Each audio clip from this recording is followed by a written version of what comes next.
This is a milestone pitch video about MatJ, a JavaScript math library for Matlab scripts. This project aims to make it easier for users to execute Matlab scripts on their computers, tablets, or phones through a browser. It is open source and always free. Although it cannot completely replace Matlab, it offers some of its most commonly used features in a fast and convenient way, and the system resources required are very lightweight, with a total of less than 5 megabytes.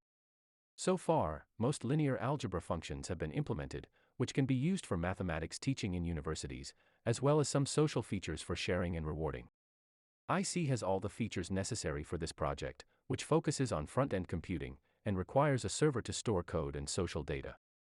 IC's user authentication, payment methods, and web services are tailored for this project. As an independent developer based in Shanghai, China, I am looking to find friends to help make this product into a lovable and valuable tool. I am willing to give most of the product ownership to a DAO to operate.